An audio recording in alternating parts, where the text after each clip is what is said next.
Last time on Long Distance Dungeons & Dragons Dinner Theater. Juan moved in with the wizard she'd just met and decided she should attend wizard school. After he graduated, Alec Holland signed up for a 6-month term of service with the hedge wizards and trimmed the imaginary hedges. Eva Caligula escaped the Thry Hive with the honeycomb of knowledge into the infinite sands of Kelnar, but once again found himself lost there until he wandered too far north into the hills and decided to turn back around and head back into the desert, only to once again pass out lost in the sand. Kit woke up in his creepy Uncle Jock's arms and tried to escape, but when he failed was convinced to go with Jock to the pawn shop, where they unloaded some stolen jewelry and tried to find a way off the island of Kelnar that didn't involve them traveling through Tellurix. Ended up buying a few magical paintings from East Linya. And now, Long Distance Dungeons & Dragons Dinner Theater continues. Yeah, Juan moves in with Unky for at least 6 months. Stays at Unky's house. Probably still hangs out with Alec at the bar at night. You guys still hang out, I'm sure. Yeah. But you guys talk about school, what you've been learning. Alec will brag about the spells he learns, and you can brag about the spells you learn. To join this wizard school, which you guys are both interested in, if you have a talent towards spellcasting, they want to encourage that. So there's a school here that will welcome you. You have to apprentice under another wizard. These are the schools that are available to you to learn at. You're hanging out with Unky, you're staying at his house a couple days, you express some interest in learning more magic. He will tell you that there are 8 schools of magic: abjuration, conjuration, divination, enchantment, evocation, illusion, necromancy, or transmutation. Illusions. Alright, well, so I have to roll for each one to see, what I know. 19. And the first one, what was it? The first one is abjuration. He'll say it's like a lot of protective magic, magic barriers, things like that. Okay. It's like self-defense magic. 18 because my plus 1. That's conjuration. Manifestation of types of energy or types of creatures. Calling, creation, healing, summoning, sometimes even teleportation. It's one of the more confusing schools of magic. I like the sound of that. 5. Unky doesn't know a lot about the divination magic. He says divination's all about secrets, so he doesn't know what to tell you about that. They're probably the most secretive school of wizards. 11? Next, yes, 11. 11 on enchantment, which is all about affecting the minds of others or influencing their behavior. It's about mind-affecting spells. 19. Evocation magic. Evocation is all about bringing something from nothing, creating things, using magical energy to tap into unseen power sources. It's a very spectacular magic, very showy. 12. Yeah, the next school is illusion. He knows as much about illusion as Illusion you. or illusion? Illusion, which he knows as much about illusion as you do. This mind affecting, affecting their senses of other people, making them remember things that never happened, or see things they didn't see, or hear things that aren't really there. Ooh. Natural 20. The School of Necromancy, which even without him explaining very much, you very soon realize this is the school that Cersei belongs to. School of Death, Unlife, the Life Force. A lot of undead type spells. That's zombie magic type stuff. Cersei type stuff is what. Yeah. Right, so that's probably what. Necromancy. Alright, next. 14. Transmutation. He says that's the magic of change. It changes either creatures, things, or the condition of things. It's just, he might know this about it's the same school as polymorphing, changing your shape, which is something you can already do. It's all about being something you're not. This is hard to pick, actually. There's not a course list or something I can read. They have an advisor, but she's probably going to give you, or he's going to give you the same information that you just kind of got. I don't know what you want from me at this point. This point, you just kind of have to choose what kind of magic you think you're interested in. I can't tell you what you're interested in. I can only tell you what the types of magic are. And you have to decide which direction you want to go. I know, I just don't have. You can go to an advisor and talk about the information. Why do you want? That's what the advisor. If you go to an advisor, they're going to ask you why you want to learn magic. Because I already know magic, and I need to be able to do it better. So what do you want to do better? What do you want to be better at? I don't know. I guess the thing. It sounds like you don't need to sign up for college if you don't know what you want to do. Oh my gosh! Chill out, Brian. You need to figure out your life first. Brian, chill. But if you don't know what you want, I can't help you. It's just They're that kind of advisor. Not that I don't know what I want. It's just that everything sounds like it could be a good option. Well, then verbalize what you want, and I'll help you narrow down your options.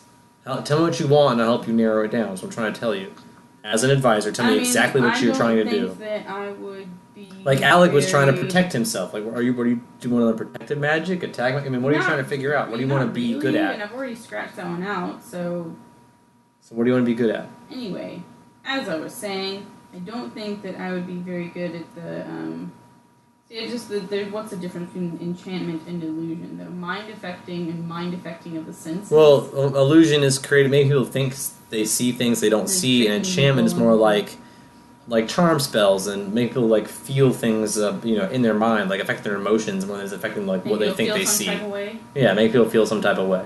So if you want to affect like people around you feel, or like cause them to do things by telling them to do it, that's that. Whereas illusion just makes them see things that aren't there or hear things that aren't there. All right, so illusion, but so what about transmutation? Transmutation would be actually changing things, and illusion is making people think that things are changed. Correct.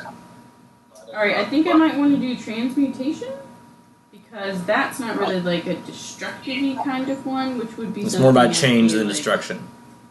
I like it. I think transmutation is actually a very good school for you. I think that's what I'm going to choose. Your advisor will agree with you on that choice. Okay. Alright, so during this period of time, you might see Alec a couple times a night at the bar and stuff like that, but you're going to remain very busy at school. Yeah. Your first 2 months at school, you're going to spend 6 months learning.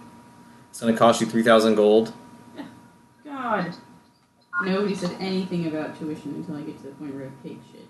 I mean, you now are hanging out as apprentices. Who's like, well, it's going to cost you if you use an old guy. He's trying to. You paying him to teach you magic is how he pays his rent in this town. All right, got it. Okay. So all right. First 2 months in school. His name's Barney. Barney. And the first 2 months that you study with him, what type of wizard is he? He's a transmutation wizard. Oh, so it's not like. I'll let you guys know this now. Now that you guys have learned a wizard school, all wizards choose a wizard name. Like a stage name, basically. So if you guys want to choose a stage... Once you graduate from wizard school, if you want to pick a stage name, like Alec the something, or... You know what I'm talking about, stuff like that. All the wizards do that. So Barney has that whenever he's doing... Barney the Bamboozler. What is it is Barney the Bamboozler. Because you said it out loud, so that's what it is. That's his stage name. But to you, as a student, he's just Barney. He's trying to remain on a friendly state with you. You know, you're learning under him. This is a very one-on-one type learning. And for this first 2 months, you're going to spend about 18 hours a day in class, like watching the clouds, watching the sun, watching the weather, basically. And note, he's going to make you like take notes on each change in the environment, like changes in the atmosphere. 2 months of observation. It's 2 months of observation of the weather. At the end of that 2 months, he will reward you for your study. He will teach you the secret language. It's a form of Gozra. It's the holy Gozra language. And with these verbal components, if you say cha-cha-cha-chia and wave your fingers in a certain way, you can affect the weather around you. It takes 10 minutes to cast a spell, so you have to repeat cha-cha-cha-chia for 10 minutes. I'll only require you to say it once, but we'll imagine that you say it for 10 minutes after that. So but after cha-cha-cha-chia does what? Just affect? I'm going to tell you, but if you say cha-cha-chia for 10 minutes, so you have to like set this up in advance. You can be like, it's not instant, you can't do it like within a battle unless you want to waste 10 minutes. But if you have 10 minutes to blow saying cha-cha-chia, you can affect the weather up to 2 miles away for a 2-mile radius in a circle centered on you for 4d12 hours. It takes 10 minutes to cast a spell, and then 10 minutes later for the effects to manifest. So after you start saying cha-cha-chia, it takes 20 minutes. 20-minute weather change, got it. Okay. You say cha-cha-chia for 10 minutes, then 10 minutes later the weather will change. You can call forth appropriate weather to the climate you are in. You can call it to become calm or normal, or you can cause it to become more intense. You can also control general tendencies such as direction and intensity of the wind, but you cannot control things like where lightning strikes or the exact path of a tornado. A druid casting a spell doubles the duration and affects a circle within 3 miles, so you actually get 20 minutes long. Because I just now got to that part, I'm also reading this off the internet. I don't know this fucking shit. I don't memorize every fucking spell. What do you want from me? 3 miles away and doubles the duration. Like if it's spring, you can make tornadoes in an area where tornadoes are prevalent, thunderstorms in an area where thunderstorms are prevalent, sleet storms in an area where that's prevalent, and so on. Some are the same thing. Torrential storms, heat waves, hailstorms, autumn, hot or cold weather, fog or sleet, winter, frigid cold, blizzard or thaw. You're reading this off of somewhere. Can you just exactly. tell me where to look this up rather than... It's called control weather. Control weather is what you can do. It's a spell. It's a spell. You now have that once a day. Cool. So that's Word. 2 months. Yep. Alright, so for the next month, he's gonna, he has a shack that he lives in, and for the next month, he's gonna make you walk into the wall of his shack. You spend 30 days. It's like steady walking into a wall. On the 30th day, he reveals to you the secret of Ethereal Jaunt. To cast this spell, you must expend a spell slot of your own, but you can expend any level of spell that you can cast, so if you can cast a level 4 spell, you can Cast this as a level 4 spell once a day. It lasts for 1 round per whatever level you cast it as. If you cast it as a level 4, you get 4 rounds. But you have to say, ooh, and wiggle your fingers in a certain way. You can cast this as a standard action like most spells. You become ethereal, along with your equipment. So you transport yourself to the ethereal plane, which overlaps the material plane, and you become basically invisible, insubstantial. You become a ghost, basically, for this period of time. You can move any direction, up and down, as long as you can do the appropriate check to do so.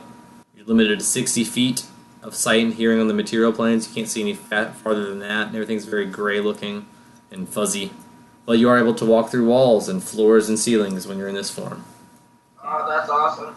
If you in this spell become material while inside a material object, like a solid wall, you're shunted off the nearest space and take 1d6 points of damage per 5 feet you travel. So if you were like trying to go through a mountain and you didn't make it all the way through, you take damage. But otherwise, like thin surfaces like a wall, as long as you cast this once a day and use the level of spell you need to use to cast it and say the magic words, you can walk through shit. You become a ghost. Yeah, you just now did it. So now on your last day, after a month of studying, you go woo and you walk through the wall of the shack, and now you see the inside of your mentor's shack for the first time. He's had me outside his house for 3 months? Well, the first 2 months you were just watching the weather, and the second 2 months you were just walking to the wall of his house. But now you've learned the spell, so now you've entered his house. I didn't really want to use a spell slot. I was doing that for confirmation of how to do it. Well, you did, but you have the opportunity to sleep every day, so I don't think it matters if you use a spell slot. Alright, you spend another month. Absolutely, this is a fun one too, though. Okay, this next month you get to hang out in a shack, which is full of heavy objects, like all kinds of metal balls and like weird objects, like strange, just weird. Hang out with balls. Yeah, lumpy metal. Like there just seems to be a lot of not just balls, but just all kinds of like weird metal sculptures. He makes you practice trying to lift these objects in the room, and you're unable to do so for a month. At the end of the month, he reveals a secret to you: reverse gravity. He gives you a lodestone and iron fillings, which you will need to have in your hands to cast this spell. A lodestone and iron filings? Yep. I get knocked down, but I get up again. Because never can keep me down.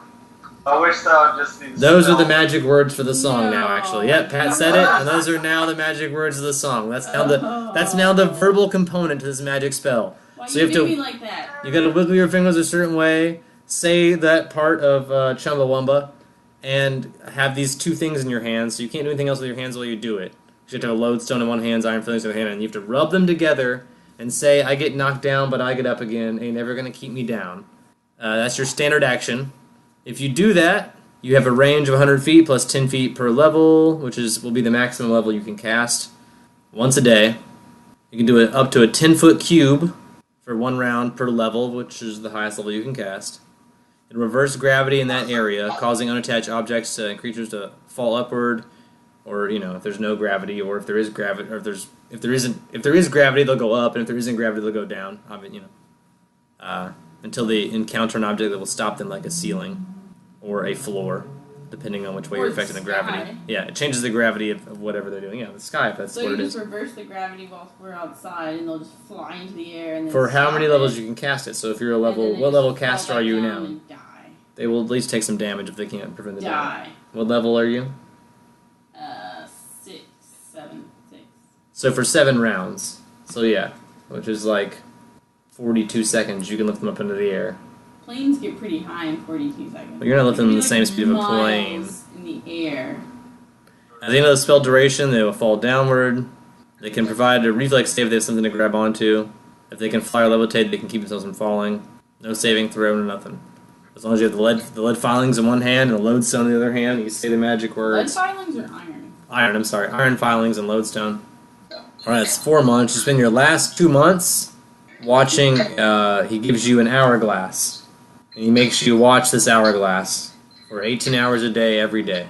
This motherfucker can let me stop time. To cast this spell, you will need some components. Components he'll let you borrow while you're learning, but after school ends, you have to buy your own.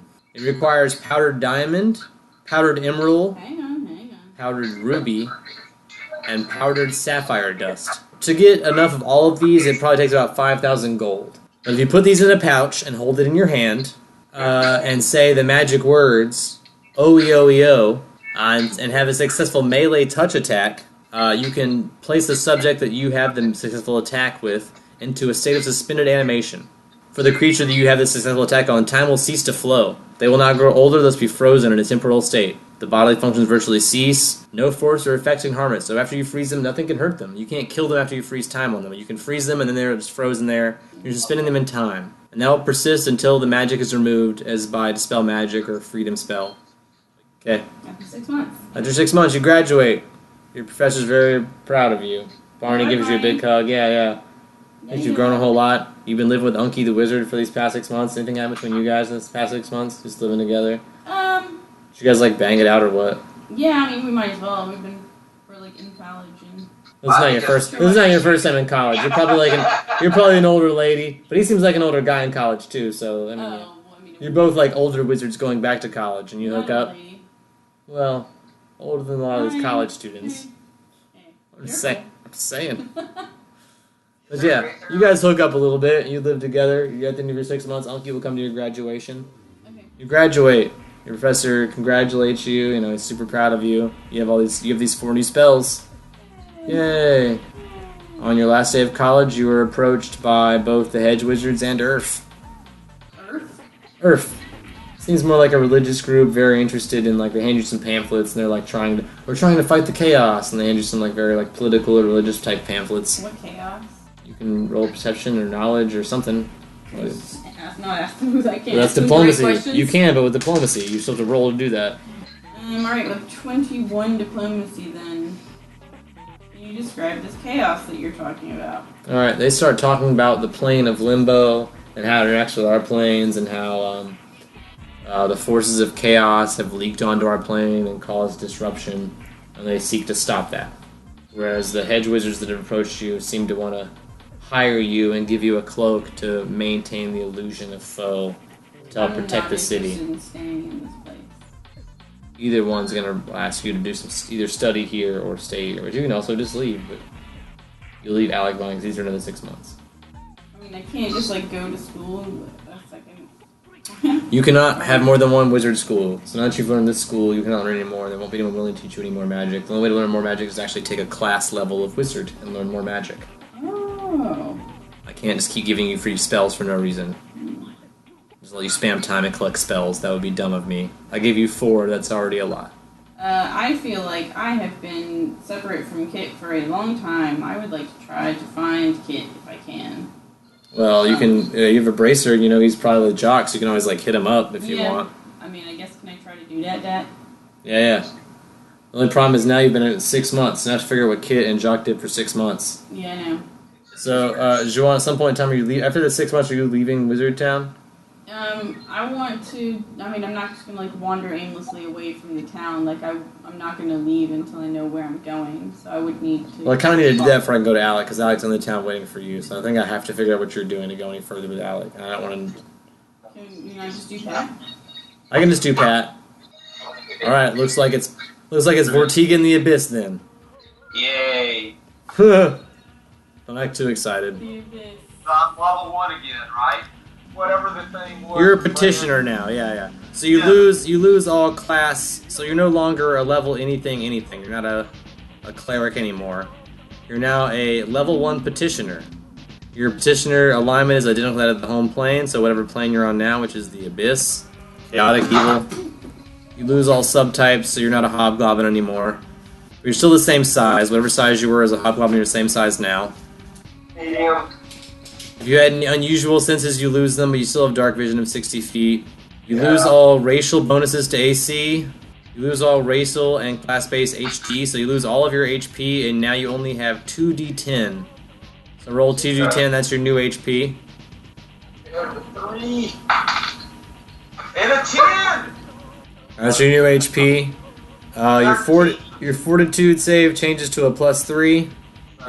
Plus 3 fort. Yep, +3 reflex and +0 will. I mean, I can see that for being dead. Yeah. You lose whatever defensive abilities you had as your base creature, but you are now immune to mind effects. Your BB is +2 plus strength.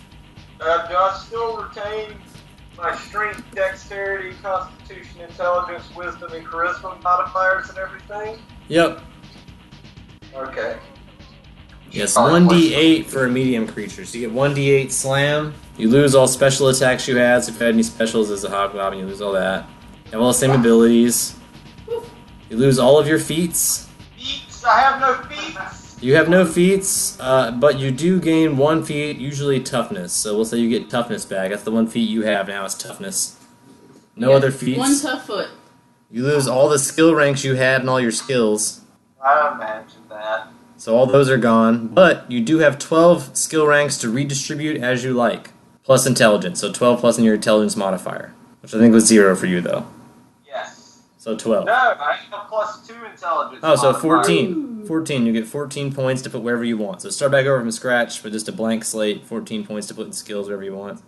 You lose any special qualities you had, along with any abilities granted by class level, so anything like that, including stuff to your saving throws, HD, BAB, all that's gone, so anything extra you had is gone.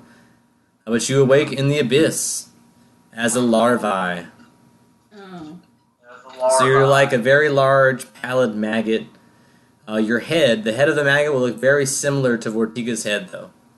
So you have the same head, but you have a maggot body. Yep, feeding on the energy of the abyss.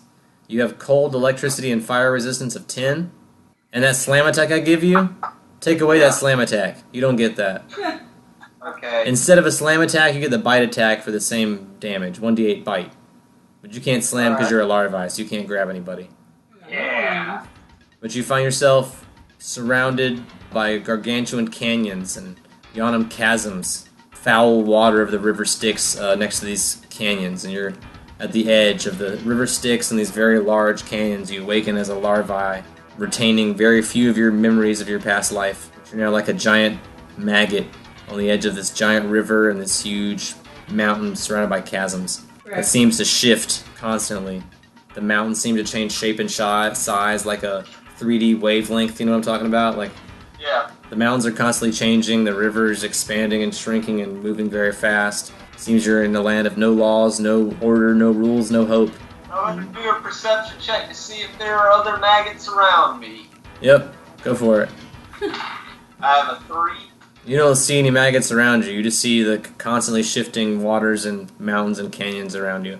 Seems very morphic environment, very chaotic. Lots of steam popping out of the mountains. They dip back down into the earth and releasing this energy. More like a hungry mouth and a saint. Like the ground keeps sinking to itself and swallowing things. So even if you saw something else, you would assume it was swallowed at some point in time. It smells bad. It smells like poison in the air. I'm floating towards the swallowing thing. Yeah, roll it. So that's going to be a 9. Yeah, it's hard for you to tell. You just know everything's changing around you all the time. The ground, like I said, the ground is shifting a lot, so you could easily be sucked up into a hole or shot up into the air on the top of a mountain at any point in time. Can I do a perception check to see how far away I am from the river Styx? That baby and float on down. Maggot went down the river. Be a maggot in the river. Maggot left. I got a natural 19 plus 3, so 22. Yeah, you're on the edge of the river and these canyons. So you're at the point where you can either go towards the river Styx or towards the canyons of the abyss. You're like right on the edge. I'll go into the river Styx. I'll try to crawl my way towards there. Do I need to roll anything for crawling? Maybe like a strength check? Ooh, natural 1. Yeah, you can't. It's how you're having a hard time with this new body. You can't seem to make your way over to the river. The ground's moving around you, like moving up and down. It's not sucking you into a hole yet or shooting up in the air, but it's like just wiggly enough that you have trouble moving around. I mean, all I can really do is try to crawl again towards the river. I mean, I really don't have any options. But at this point, you spent 8 hours trying to crawl towards the river, and the ground's just tossing you around. You're making no progress, but you can roll again 8 hours later if 8 hours of struggling to crawl one way. I got a natural 18, so that's going to be 21. Alright, so you've gotten a better hang of your body, and you crawl towards the twisting serpent-like river Styx. I need you to roll a percentage chance. So I'll say you make it into the river Styx, and your larvae body floats one way or the other. 500%. So you float down the river, which is twisting and turning and seems to be going 2 different directions. You slip into a current that drags you into another realm of existence away from the abyss.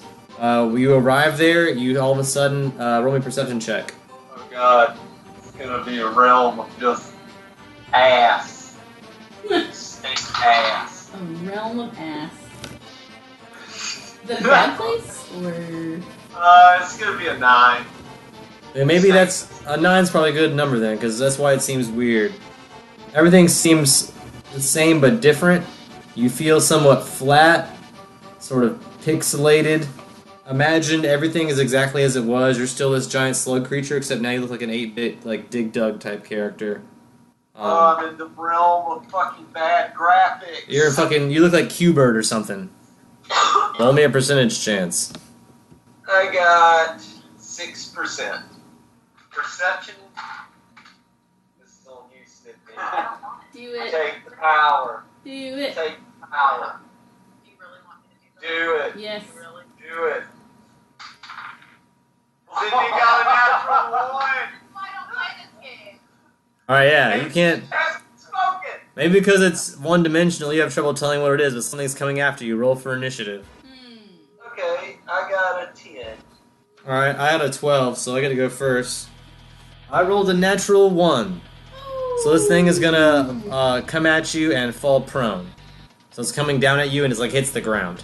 Brilliant. So it like swooped down at you from the air and then bumped into the ground. Very fast. I'm going to do my 1d8 bite attack. Alright, roll versus AC. Oh no!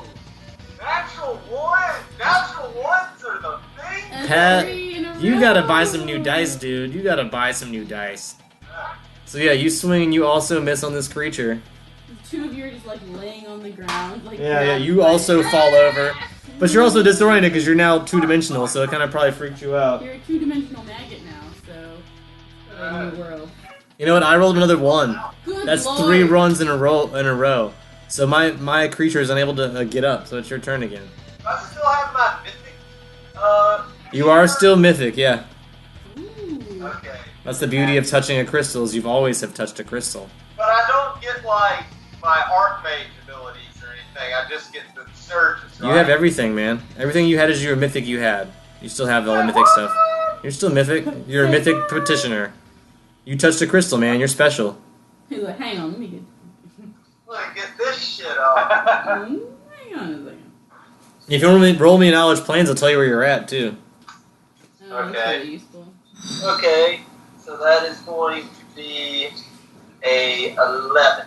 Now, you don't know a lot, but also you do know that you've left the abyss. You floated down the river Styx. You're in a different plane. This is not the abyss. It's very strange. I got a 7. I got a 20, not natural. Okay, 2d8, and the slab's plus strength still, right? Yep. Well, your bite. You got a bite now. Oh yeah, bite. So that's gonna be 8 and 10, so 18 damage. All right. You bite down on this flat creature, and you've destroyed this creature. You hear like a congratulatory noise. Da-na-na-na-na-na, da-na-na-na-na, da-na-na-na-na, da-na-na. Yeah. And then the ground starts to sink beneath you. You realize now that you were in what looks like a very flat 8x8 grid. That now grows to an L shape. And it's made of 3 squares that are each 8x8. So you're in a slightly larger arena than you were in before. You'll realize the creature you just killed was a giant flat bee, sort of black and white, now that it's dead. But it's flat and it's on the ground beneath you now. You're now on level 2. You get 400 experience points. So you're level 1 with 400 experience points. You're back down to 0 experience, so Can I do But you another can- dollar play? yeah, now that this stuff has happened, yeah, sure. After time has passed, you can always do anything. I got a 19. Yeah, you now recognize what's happening. You're in what is known as Tartarus. Well, it was sort of an offshoot of the Abyss. It's still very random, mostly nondescript layers, kind of what you're dealing with now, very flat, very, one-dimensional, very few colors. Like I said, 8-bit. You know that the things you've heard about Tartarus in the past, visitors to Tartarus are tested by a certain number of challenges. Some number between 8 and 20, depending. It's random every time. But if you make it through the challenges, there's great rewards. That's all you really know. Is it's a a challenge-based hell. So he has to play a video game. And if you make it through, good for you. And if not, your soul is gone forever. And that's just the way this level works. Oh, God. So I need you to roll percentage chance to see what you get onto in level 2. I got a 69%. Hey. Alright, so still sort of maybe graphics, maybe slightly better, more colors. Roll me a perception check. 6. Alright, so yeah, very flat, humanoid looking creature with maybe a tail, but it's hard to tell for you. Roll for initiative. I got a 9, so. I got a 22. Alright, so yeah, the floor lowers down. You see this thing waiting for you, waiting to attack you. Looks like it's carrying a short sword, maybe a crossbow of some sort. Looks like it wanted to get the jump on you, but it doesn't because you're coming from above and you see it first. A bite attack.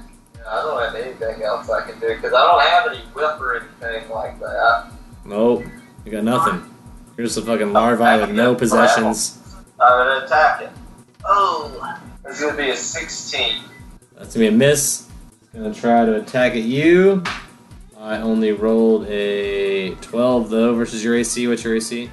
My AC's 15 then. So you're good. He swings his sword at you and misses. I'm gonna bite at it. Ah! Natural 1. Alright, so I'm gonna give him the chance now to attack for opportunity, so I'm gonna get 2 attacks. My first one is a 9, which is a miss. Second one's a 4. So he swings his sword at you and tries to bite at you, but misses. Bite attack again.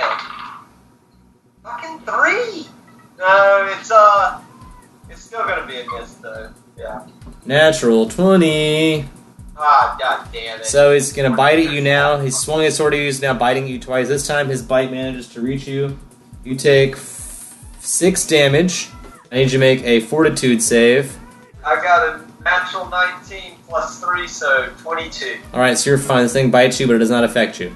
Other than the fact that it bit you and you're bleeding and it hurts. I'm gonna bite it again. Alright, roll me something high this time, Pat. Don't die on me twice in a row, man. I can't handle you dying 2 episodes in a row. I got a 24. Alright, that's a hit. And that's gonna be 8 damage. Alright, so you bite pretty hard back at this thing that just bit you. 10 versus your AC, which is not enough. I got a 25. It's a hit. That's gonna be 6 damage. 6 damage. Alright. You're biting the hell out of this guy. I rolled a natural 1, so this last bite's gonna make him fall over, so you've lunged upon him, he's now prone. And it's your turn again, so he gets a -2 to his AC. So do I get an attack of opportunity? No, but he has a -2 to his AC, so it's easier to hit him. That's only gonna be a 10. Still not enough, though. So because he fell, you bitted him and missed. It's hard to get a moving target. I have to use my move action to stand up, which I do. I use my attack to attack, which is going to be a 17 versus your AC. That's a hit. It's going to be 4 damage.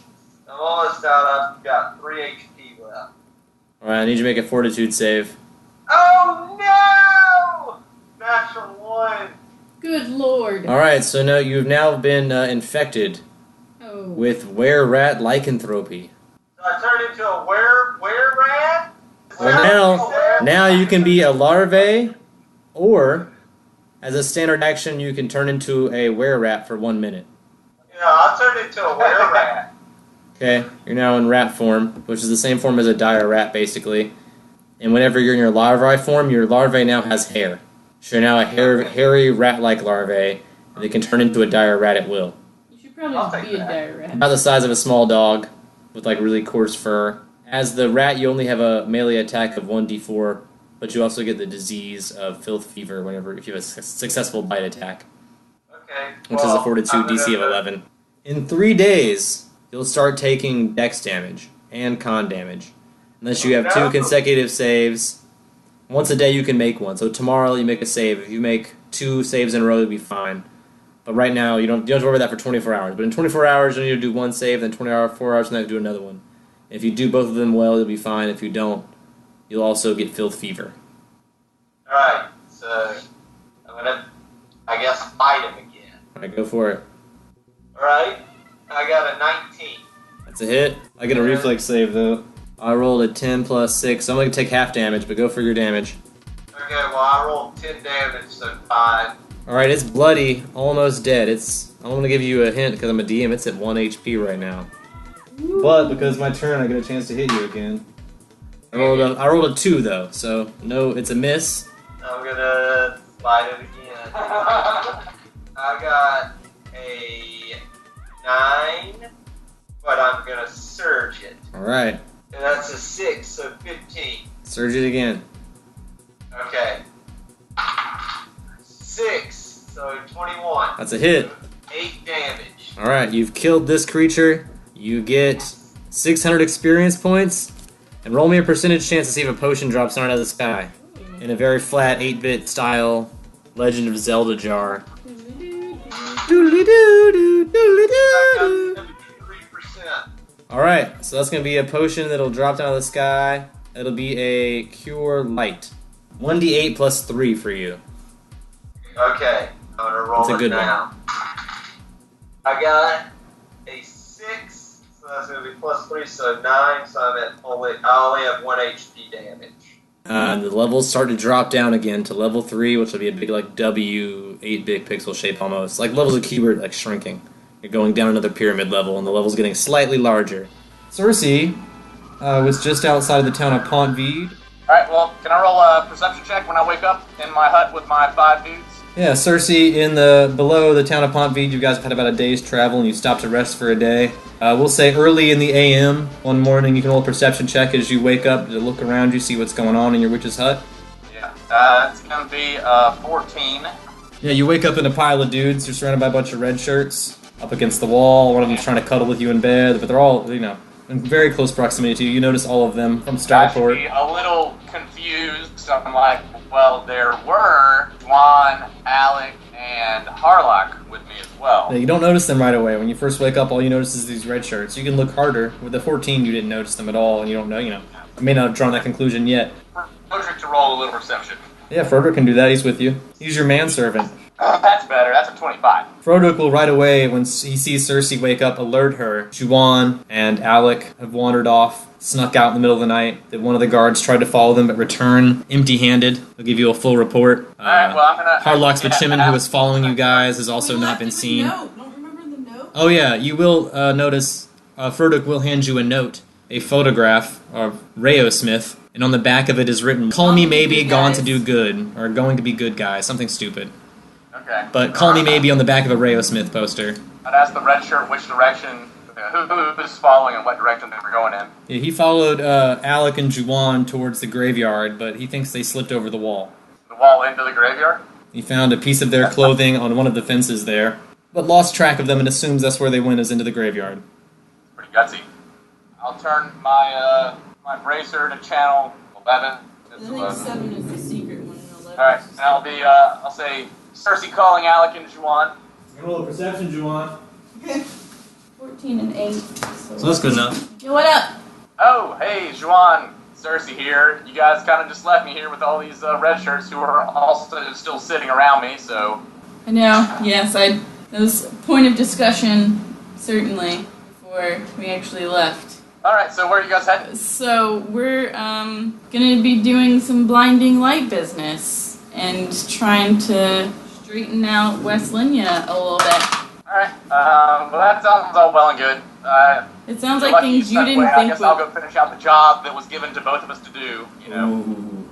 I know, it's the last job that was given to us in a string of things that we haven't finished doing. Yeah, well, if there's any sweet rewards, I might share it with you, just since you did help a little bit, but, maybe not. I trust your discretion. Sweet. Alright, well, you guys have fun saving the world. If you need any help, just shoot me a little holler over the bracer, channel 11. Cool. Okay. Alright. Have fun murdering all of those guys and getting all the experience for that. I don't know if the experience is something you get in real life, but... Well, whatever, that's whatever I would say. Or I'm gonna go play with zombies, so I'll catch up with you guys in a little bit. But I'll check back in every couple of days and see what you guys are up to, in case you decide to do something really cool and fun that... Something the witch besides might doing wanna good solve. stuff that you would actually like. Yeah. Alright, well, I'll catch you guys later. Peace out. In case you guys end up at a strip club, just holler at me.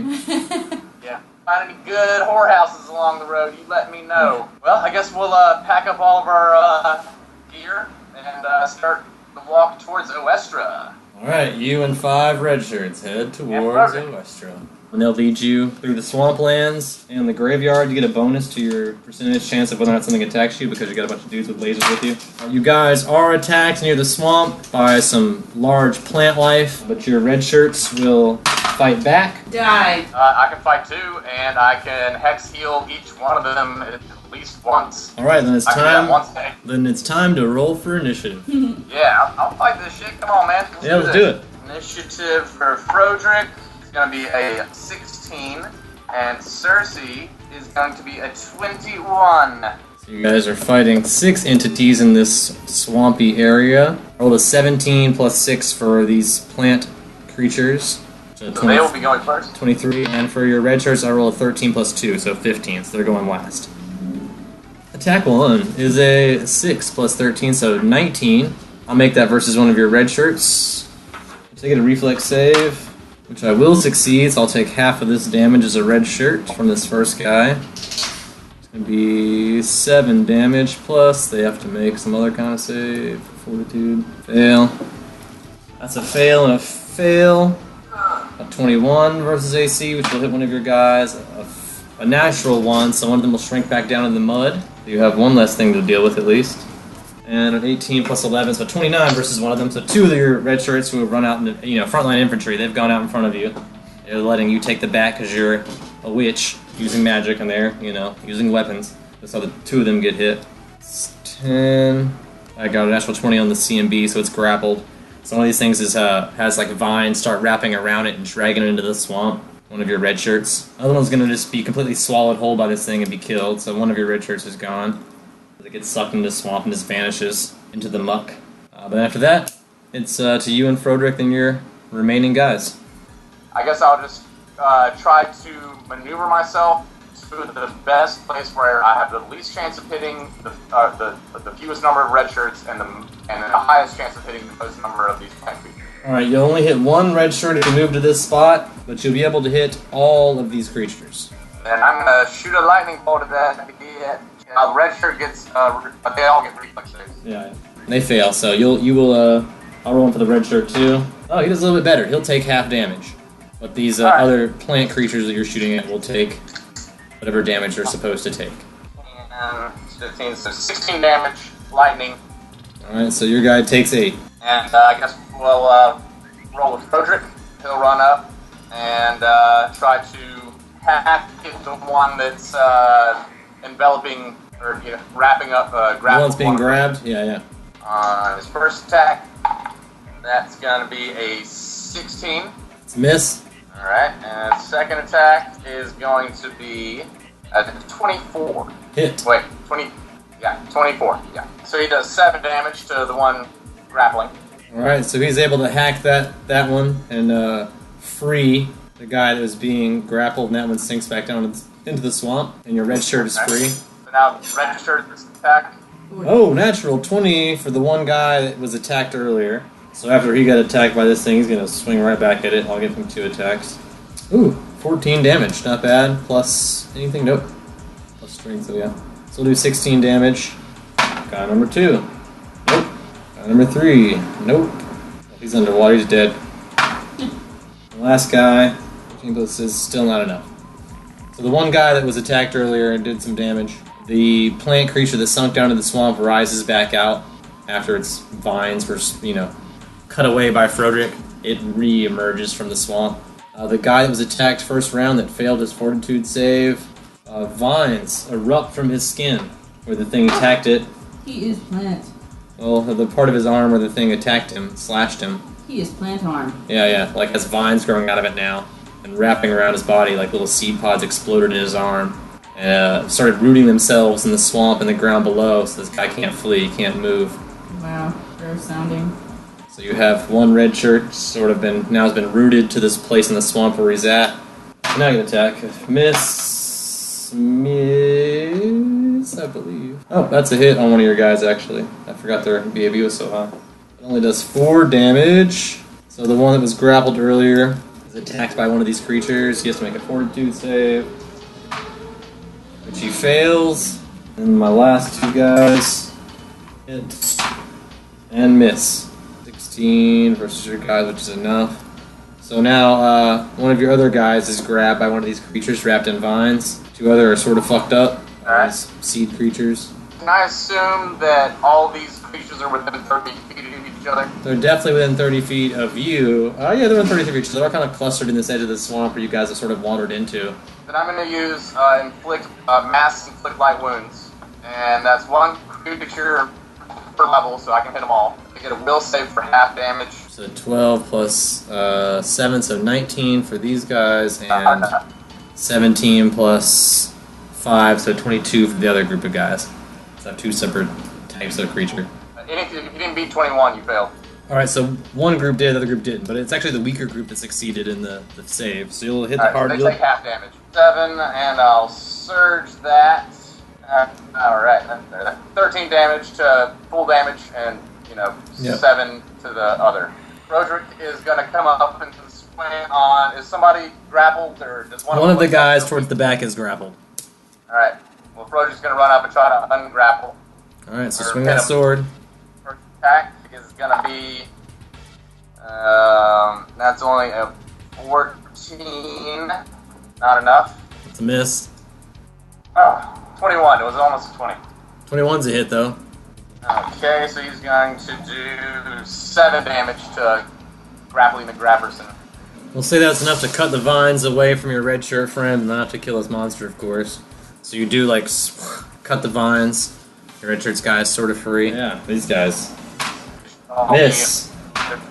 That's going to be a hit for one of the guys, though, and a miss. So only one of them manages to hit. That's 5 damage to one of the closer creatures. These two guys in the front that were hit earlier. Oh, just enough damage. One of your guys comes unconscious as the vines leap out of his skin. Cool. He faints from the grossness. He faints from the grossness of... Yeah, exactly. He's out. He's under... You see him drowning, pretty much. He's not going to live very long. He's face down in the muck, and he's got vines dragging him down that have erupted out of his skin. That's fine. I can work with that. Other than that, you're good, though. Now it's So you have- Cersei's turn again. Yep, and you have 3 red shirts left. You and Froderick. Alright, have people moved around at all? Like, can I...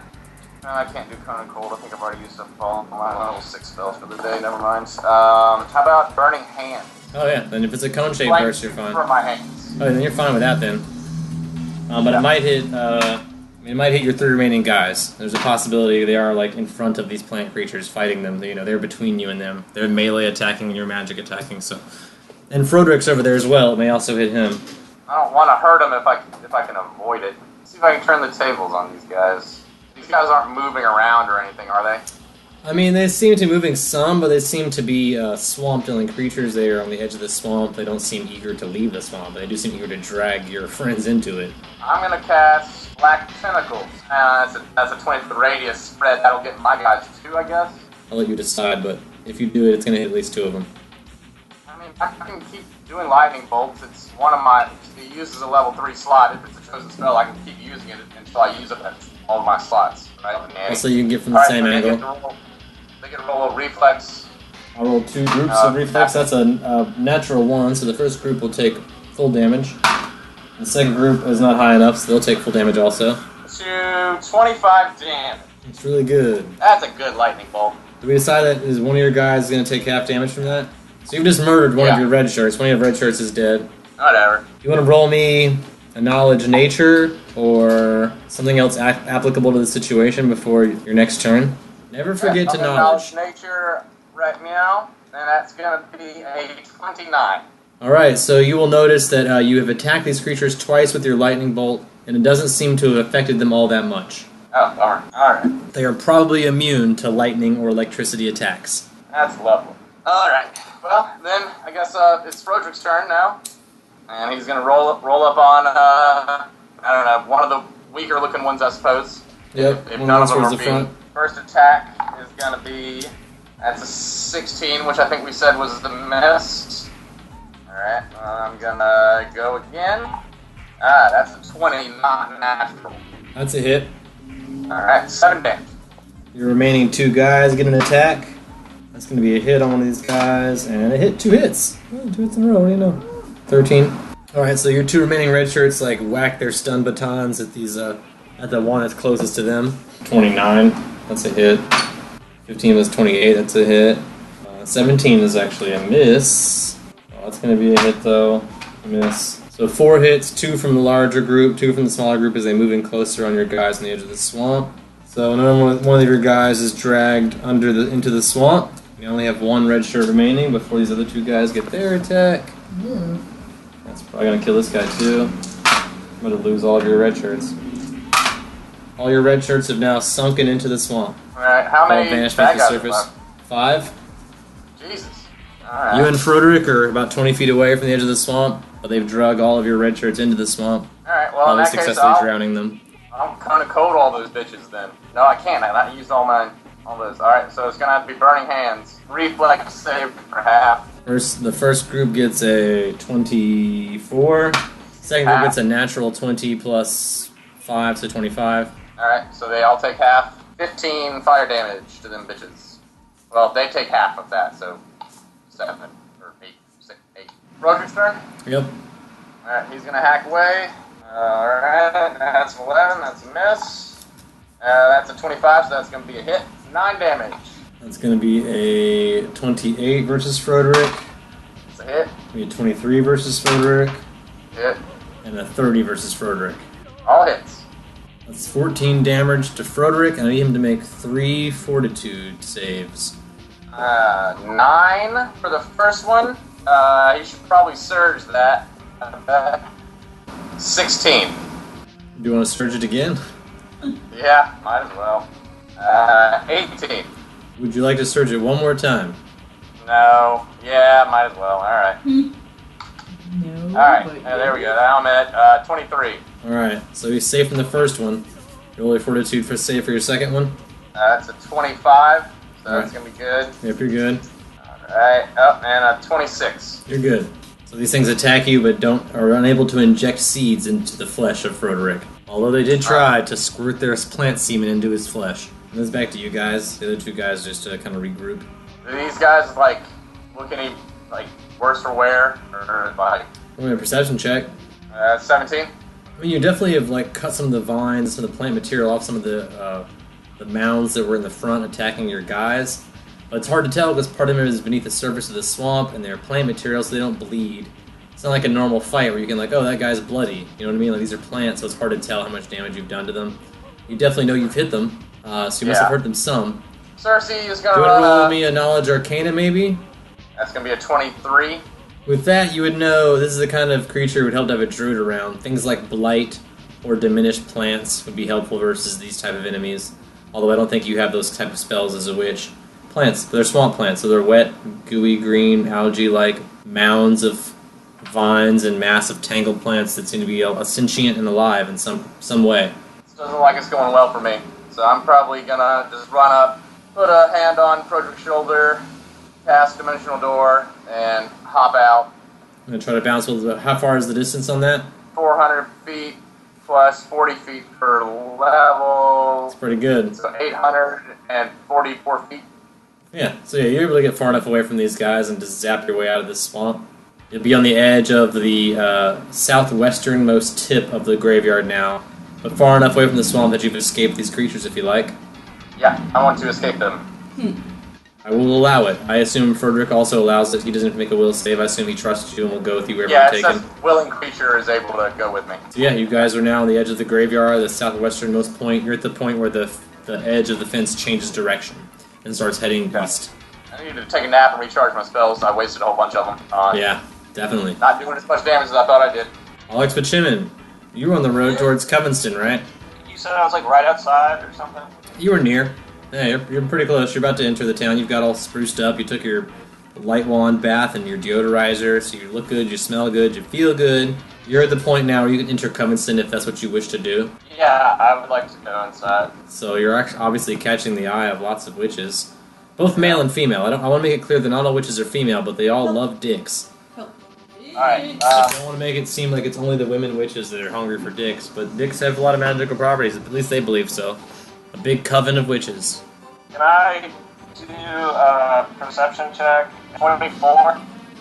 Yeah, I mean, there seems to be like a lot of gypsy-looking Nagaji, sort of like reptilian, snakish-like people, very flat noses and like Ophidian almost, scaled skin. Sort Sort of like serpent-like, forked tongue, slits eyes. They never blink. A lot of the women here seem to have scaled skin and forked tongues, and they never blink. Yeah, like 75% of the women, like a majority of the women here seem to be of that descent. Some sort of reptilian descent. Either green, gray, brown, all kinds of colors. Red, blue, orange. If I remember correctly, there was like a magic shop, and then like a magic, place where they create magic items. Yeah, they got an herbalist, a hospital, a menagerie, a taxidermist, inns, huts, a little witch's school, a tanner's, a coven circle. They have the item crafter, which is where you went before. It's spelt weird. They have this weird witch language, which if I was in person, I'd write it down for you, but it's just sort of like very confusing. Some of the letters are upside down, some are backwards. Some of the A's look like upside down V's, and some of the U's look like upside down V's. But for the most part, it's close enough to common that if you roll a linguistics higher than 10, which I can assume you can roll into linguistics higher than 10. I'm gonna find out real quick. 13. Just good enough that you're able to make out most of the signs here. They have a tavern called the Unlikely Owl. Like, things are spelled kind of weird here. A lot of the C's are replaced with K's. A lot of the R's are more box-looking. It's a strange language, but it's close enough to common you can decipher it. I guess first things first, I want to go to the item crafter. Yep. I kind of want to just go on a big gay shopping spree. Yeah, I mean, they make all kinds of wondrous items there. They are specialized in making things bane, or making your armor undead, controlling armor. Roll me a perception check. 24 again. One of the item crafters tries to yank off your dick, but you notice it before they can. You can reflex save to stop them. Yeah. Rude. God, if I gotta buy more dicks, that's not good. Can I just yell out real quick, stop and hand them a dick? I'm gonna allow it with the diplomacy check. Let you pull the dicks out of your bag and be like, no, have this one instead. Take the other dick. 22. That's good enough. They'll accept one of your other dicks in exchange of trying to snatch your dick. They'll see that as a sign of good faith and offer to do some work for you here at the item crafter. Great. Real quick, can I cast Sanctuary on my dong? Yes, you can cast Sanctuary in your Dawn, whatever level of spell that is. Use one of your spell slots to cast Sanctuary. Most of the buildings here are like Cersei's hut. They're a lot of mud-type buildings. They seem to sell a lot of good luck charms. They seem to be offering a lot of money for dicks and for albinos and human children. You see a lot of in the item crafter, you see want ads for that kind of stuff. I want to whip out this Shield of the Sun and ask, is there anything you can do to this? Every time I touch it, it makes me kind of sick. Yeah, right now it makes you sicker. You lose about 4 levels, I believe. Yeah. As soon as you whip it out, you're like, whoa, you get all fucked up. I mean, they'll offer to give you money for it, but they can't really alter the magic of it. It's a very wondrous item. It's kind of above their level. But a lot of them are interested in the magic of it and will offer you money for it. Well, let's talk maybe trades. Alright, because there's some stuff I wanted to get. Maybe they'll take it and trade. They do have a large undead-style bear with a metallic plate on its back. One of these things wandering around the item crafter. It's like the item crafter guard dog. It's like a really shitty-looking bear. Almost as if you took a taxidermied bear, put some armor in its skin, and brought it back to life. So it's like a pet, basically? Yeah, it's kind of what guards this item crafter as you're in there, You see it's wandering the premises. How much are they offering? Let's find out. They're going to offer you 19,000 gold for it. Woo! Alright, can I take that on credit? You just want to do trades? What if I put this in as a trade? If you do it as a trade, they'll offer you 20,000 as a trade. So you got some money to blow here now if you want. I've got a list of some stuff I was looking for. But I definitely would like a new shield. Maybe a bag of holding. Any kind of AC items. They offer several size designer bag of holdings that range from 5,000 to 20,000 gold. What size bag would you like to buy? What's the 20,000 one? That one, if it's fully filled, weighs 60 pounds, but can contain up to 1,500 pounds. So it can hold a lot of weight. It's about 250 cubic feet on the inside. Sometimes finding your items inside might take a minute because it's very large, but you can put a whole lot of shit in there. What's the other extra-dimensional thing? The pit one? They don't have any of those to sell. Alright, so what's the next size smaller? Let's see, for 14,800, they have one that is about 150 cubic feet on the inside, can carry about 1,000 pounds, only weighs 35 pounds when you carry it. Alright, so that was 14. 800. I'll do that one. Alright, you have a bag of holding type 3. Carrying a very large purse now. A merce if you want. A merce. Subjected to binary norms. Yeah, subject your purse to binary norms. It's now a merce. Very fashionable. What else you want to blow money on? AC items? Yeah. A new shield, is that what you said? Yeah, preferably. Preferably a new shield. Yeah, they've got a couple of shields you might be interested in. How much money do you have to blow? I've got 100 gems plus 52. 100. Same thing as some living steel shields, which gives you a pretty strong shield, but nothing more special than that. They got some mithril shields. They got some spine shields you could probably afford. Shields with spines in them that shoot spines out. Cool. I don't know if they want. And they have a zombie skin shield. Probably the only ones you could find afford are the zombie skin shield and the spine shield. What's the spine shield? It's a +1 heavy steel shield, covered in spines. Acts as a normal spike shield, so you can also attack with it. But also on command, up to 3 times a day, you can fire one of the spines from it. Which is a +1 on BAB whenever you fire a spine, a range increment of 120 feet, and does 1d10 points of damage. Crits on a 19 or a 20, times 2 crit. And after 24 hours, the spines regenerate. So you have a shield that can shoot spikes out of it. And the zombie skin one does... Yeah, it's also a +1 light steel shield that's kind of wrapped in a layer of gray, dead skin.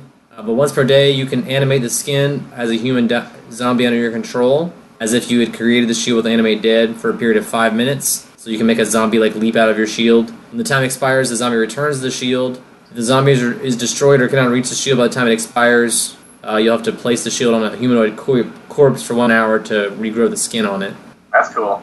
It's like a zombie launching shield, which may or may not align with your new following of Urgathoa. It's either one that can shoot spines or one that can shoot zombies. A zombie. I like the... Yeah, I'll do the spike shield. That's going to take all of your money and all of your gems. So what's the total AC on that then? Heavy steel, yeah, it's a +2 to your AC, 50% spell failure when you use it, of course. That's a big shield, but... I don't know if it's worth all that. And it also might have armor that might interest you as well, other than shields, if you would rather, instead of a shield, look at some armor. Why don't you just try to us them down about that, sending on rather than just taking the price? Boy, that's just too expensive. Find it on sale. So you saw it on sale on the store next door. This is an item crap. They're going to build this shield for you. It's not a store. You're at the fucking witch Etsy shop right now. I'm wearing a breastplate right now, so if they got anything... I mean, it depends. They have, like, armored insults, although it's also just leather armor that has some other powers. Boneless leather. Right, all the special magical armor you can afford would just be hide armor that's magically enhanced. So your AC might be lower, but you might get some other powers with it. So I don't know if you want to trade AC for other powers, but you can't afford anything other than that, really. Alright, well, they got any weird random shit for 5,200? They have like a shield cloak if you're looking for armor type items. This is not necessarily armor, but it's a cloak you can wear over your armor, and it might help boost your AC. It's only 2,000 gold, so you could afford it. But you can use the hardened edge as if it were a masterwork light wooden shield, so it'll give you a +1 AC. But using the shield as armor will give you a 5% arcane spell failure chance as long as you're holding it up like a shield. But you can drop the cloak and just make it a normal cloth that Glenn as a free action. So anytime that you needed to block with, you could be like, I hold up my cloak, and you'd get a +1 to your AC. They have a cloak of Fiery She Vanishing for 5,200 gold. It's a leather cloak. It's kind of charred and blackened around the edges. But once a day, whenever you are subject to an effect that deals fire damage, you can use an immediate action. While obscured by the flames, become invisible. So if someone attacks you with fire, you can become invisible, leaving behind an illusory pile of ashes and bones. So if someone does a fire attack at you, you can make it appear as if you turn into a pile of ash and bones, even though you're not, you're just invisible. Lasts for 5 rounds, or until you attack someone. Creatures that interact with the ashes have to make a DC 11 will save to disbelieve the illusion. Although it does not end the invisibility, so you still remain invisible, but if they succeed the will save, they will not believe that you're actually dead. 5,200. I don't keep being attacked by fire very often. Alright, for now I'm going to take, the 4,200. Okay, where do you store this money? My Prada bag. And you have how much gold? 4,200. That's way more than 1,000 pounds, man. What about platinum? Do you want to go to the bank and you want to drag as much as you can to the bank at the witch town and try to exchange it for platinum? I don't have a bank in this town, dude. Alright, give me that damn fire cloak. Alright. You take the cloak of fiery vanishing. Alright, got Now it. you can walk around without dragging a big bag of gold. Alright. Cersei at the edge of the graveyard. Let me look up my spells real quick. I got an idea. Alright, yeah, I want to walk back to the edge of the swamp and cast Animate Dead to raise all those red shirts. Yeah, so you walk back to wherever it was that you think you lost these guys. Roll Alright. a perception check to make sure there's no mounds of whatever close by, because if there are, I'm not going to approach quite yet. Alright, that's 18. You don't see anything, this looks swampy. You see plants and stuff around you. Vines, twigs, lumps of goo, and algae and stuff. You don't see anything. Alright, well, I'm going to walk up and cast Animate Dead. Alright, roll for initiative. Roll for initiative? Yeah. Because these are stealthy fuckers. In the swamp especially. Alright, So I got a 20 and a 12. Alright, I got a 21 for Cersei and a 20 not natural for Frederick. Mine wasn't natural either, so I'll let you guys go first. So yeah, as you guys approach the swamp, these things start lurching out of the swamp again. You recognize them as, you're in the same area that you were before, so these are probably the same creatures that attacked you before. Alright, well luckily I prepared some new spells today. I guess I'm gonna have to just walk up to the closest one and cast Blight on it. This spell withers a single plant of any size. An affected plant creature takes 1d6 points of damage per level, so that's going to be maximum of 15d6, so that's 11d6. They can attempt a fortitude save for half damage. I rolled an 8 plus 9, so 17 fortitude save. That's too low, right? 39 damage. Alright, so the first plant as you are close to the swamp, the first plant that lunges out to attack you, you reach your hand out and cast this spell. It withers away. Okay, now Frodrick's gonna go. Gonna swing on the next one. Yep. Next one closest to the edge. It's 15 on the first attack, so that's a miss. Yep. 21, which is a hit, I believe. Correct. 9 damage. Let's see if you were able to cast that spell on these guys before this attack started happening, or if you just started casting that and it happened. I'll roll a percentage. I rolled 94, which means I'm going to allow you to have started casting that Animate Dead, at least on some of them. There were 5. I'll say at least 2 of them will respond to your spell before you were attacked. So 2 of them will act as if they were affected by this Animate Dead spell that you cast. Alright, so they're zombies now. Yep, you have 2 red shirt zombies. Okay, then I guess there's the zombies' turn, or is that like the end of the round, basically? You have to be the next round they come around, because they just round rows. Okay. That's going to be their whole turn, is like coming back from the dead. Alright, I'll walk up to the next one that isn't being attacked by Frodrick, and cast Blight again. Okay, I get an attack too, though. I thought you already did that. No, I didn't roll yet. That's a miss, though. That's a miss. 22, is that still a miss on Frodrick? No, that's a hit. Those things, like, reach their tentacles around him and do 11 damage. Oh, wait, plus 5, so 16 damage. And then I know Frodrick's CMD. Frodrick's CMD is 17. Alright, so he takes that, I want to say 15 damage. And he's grappled, he's wrapped in vines by this one that's closest to the edge. So now, I'll cast Blight on the next one of these guys. The one that's grabbing Frodrick, or one of the other ones? Yeah, might as well work, help my buddy out. I hear that. I'll do that. Alright, I get, what, a fortitude save? Yeah, it's fortitude save, gotta be 21. I rolled a 16 plus 9, so 25. We'll take half damage from this. Alright. 3, that's 37, so half of 37. Like 18. So you definitely damage this plant some, but it doesn't release Frodrick, although it does become more brittle while you're doing this spell. And it's Frodrick's turn, right? So I guess he's going to try to break the grapple. Roll plus CMD, unless you want to do a strength check or something else to get out, That's a 16. Yeah, so as try as he might, he's unable to break himself free from these vines wrapped all around his body. But I'll still let you say that you have a swift and a standard action and let that be your move if you can try something else. Ah, damn. But you can't swing his arms. And I probably wouldn't be able to grab my crossbow. So let's roll a reflex save to try and reach into your bag. That's gonna be 17. That's just barely enough to reach in the bag and grab it. LEB, you're supposed to move to like start pulling it out, but you won't have it out till next round. But he is all bound up, but the vines are just brittle enough that he can sort of like reach around to his pack and like try to yank something out. So he starts to draw his crossbow from his bag at this turn. 19 versus, oh wait, no, not 19. 20 versus his AC. That's a hit. I got a 25 versus AC. Yeah. And a 27. Hit. And then my last guy, natural 1. So the one that's grabbing him, because it became so brittle from your attack, starts to loosen his grip and release him. The other three attack him while this is happening. 8 plus 9, so 17 damage to Froderick. Alrighty. And he has to make a fortitude save 3 times. Alright, well, the first one is a 26. That one's successful. 18. That is not successful. I will surge it. 19. Alright, well, I might as well surge it again. 20. He's just barely able to dodge the seed attack from this plant. That's 18 is not good enough, so I will surge it. 22, so yeah. That's enough, so no seeds. And it's back to you guys. I'll let him deal with the one that's crumbling. It's loosened his grip enough that he can pull out his crossbow or attack with his sword now. So now it's going to be, is it Cersei's turn, or... Either one of you guys. You guys are on a team, so I don't care which one of you goes first.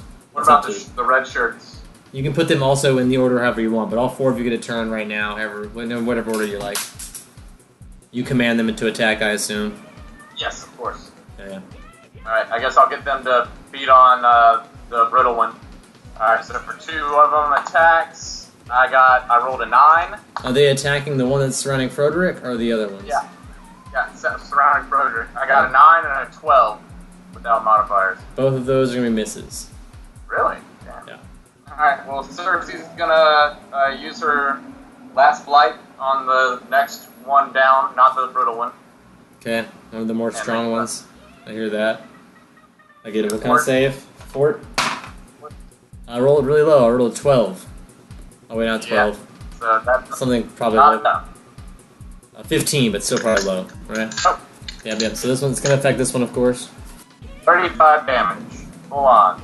So yeah, you weaken one of these larger plants that seem to be coming towards you. Alright, now I'll get Broderick to fire off his crossbow bolt. The weak one. The one that's surrounding him, or another one? The one that's surrounding him, just to clear that off. A close range crossbow bolt in this plant right in front of him. Yep. So that shouldn't be too terribly difficult. 23. Hit. 5 damage. Alright, so he launches an arrow into this thing that's trying to grab him. 21 versus Froderick. Hit. 28 versus Froderick. Hit. And a 23. Hit. And then this last guy is going to do a 32 versus his CMD. You got him. Alright, so all 3 of these guys are going to swing their claws at him. Plus 9, so 17 damage, and he has to make 3 fortitude saves. 13, gonna have to surge that. So you just narrowly are able to escape this thing trying to squeeze you to death. But the other 3 still do their normal attack. So you take that damage, I need you to make 3 fortitude saves. Alright, that's a fail. Alright, some seeds get injected to his arm. Yeah, that's a fail on the last, Yep. on the second one. So Frodo's got body seeds. Natural 20 on the third one, though. Okay, but 2 of them still inject him with seeds, but that third one fails. So he's not grappled, but he does have some seeds now in each one of his arms. 2 or 3 seeds in every arm that sort of start sprouting out little plants coming out of his skin. You can already see the vines crawling through his veins. Alright, well then, now I'm going to roll for the red shirts. Yep. Red shirt's turn, and they both missed. So now Cersei's turn. I guess I'll cast Cone of Cold at the 3 remaining ones that are not... Or the 3 They're not, the ones not holding Froderick. Yeah, the ones trying that to aren't hold Froderick. Yeah, we'll say that affects 2 of them. I get some kind of save. Yeah, you get a reflex save. I'm only gonna allow the third one to take the save. How about that? Although we're at natural 20, so one of them will take half damage. The other 2 will take full. 29 damage to 2 of them, and 15 to 1 of them. And he didn't try to break the grapple last time. So I guess I'll try to do that. That's a 26. That's gonna be enough. Okay. So he's able And to break himself free from this brittle vine. Yeah. I'll let that be his move action. So you still have a standard and a swift if you like. Yep. I want to grab my longsword and hack at him for my two attacks. Okay. The one Swing it. that I just broke the grapple. That's a 22, so that's a hit. Correct. A 14 miss. So here we go. That's 7 damage. 8 damage. Sorry. 8 damage, alright. He's whacking at one of those dudes. Pretty good. Now back to my guys. That's going to be a 19 versus AC. That's a miss. That's going to be a 30 versus AC. A hit. That's going to be a 21 versus AC. Hit. So 2 hits. It's going to be 8 damage he's going to take, and he has to make 2 fortitude saves. And then that plant tries to grab him again. It's going to be a 29 versus AC. Alright, well, the first fortitude save is a 26, so you should be good. Yep. And the second one is a 24, so he should be good. Yep, no seeds this time. But he has to resist being grabbed by this thing. What was his roll against my CMD? 16, yeah, so 29. Yeah, he got me again. Alright, it starts to grapple you, and now the seeds that were implanted in your arm in the last round starts to sprout, and the vine starts reaching towards the swamp floor. You're going to take 2d6 damage from them, which is 8. 8 damage from these vines exploding from his skin. He's now being rooted to the swamp here, so he can't move anymore. His arms are being held. He's being grappled, and his arms are being tied down by these vines. Alright. You have to roll a strength check to tear them from the ground. Well, I'll roll red shirts. That's a 14, not a hit. And a 17, not a hit. So correct. Your zombies kind of lurch at them in the swamp, but are ineffective towards these plants. Well, then I guess I'm gonna blast another cone of cold at these bitches. Natural 1. So I'm gonna let all of them take full damage, and I'll even say because the vines are wrapping around Furtick, it won't hurt him because I rolled a 1.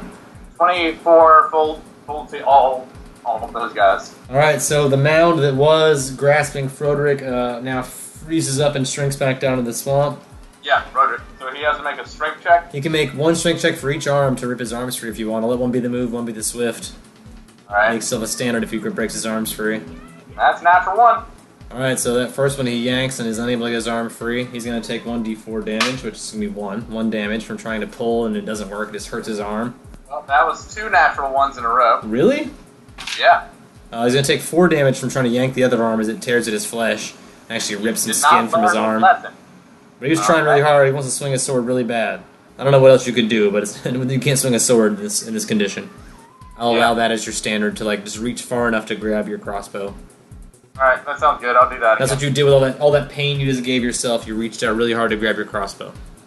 Alright. That'll be Frederick's turn. Now back to my plants again. That's going to be a 16 plus 13, so 29 versus his AC. Hit. It's going to be another 29 versus his AC, and a 35, all 3 hits. So 13 damage, and he has to make 3 more fortitude saves. I don't know, can he make it a fortitude save if he's unconscious? No. Yeah. He'll just be unconscious, and seeds will start sprouting out of him and dragging him down to the swamp. Oh, that's fun. 18, no. Nope, nope. They pretty much have to roll natural 20s to hit, so. But now it's up to you, Cersei. Alright, well, I'll cast Black Tentacles on these guys. What does that do? Tell me more. Alright, this spell causes a field of rubbery black tentacles to appear, burrowing up from the floor and reaching for any creature in the area. I like it. Yeah, it's within a 20-foot radius spread. I'm still going to say it at least gets 2 of them. Natural 20? Yeah, that's enough. So you grapple this 7-foot-tall, 200-pound plant creature and do this damage. Alright, he takes 9 damage. Alright, so the one that is grabbed seems pretty weakened by this thing and is trying, flailing, trying to escape. Roll me a knowledge nature. Natural 1. If you don't know, now you know. Tune in next time for more Long Distance Dungeons & Dragons Dinner Theater.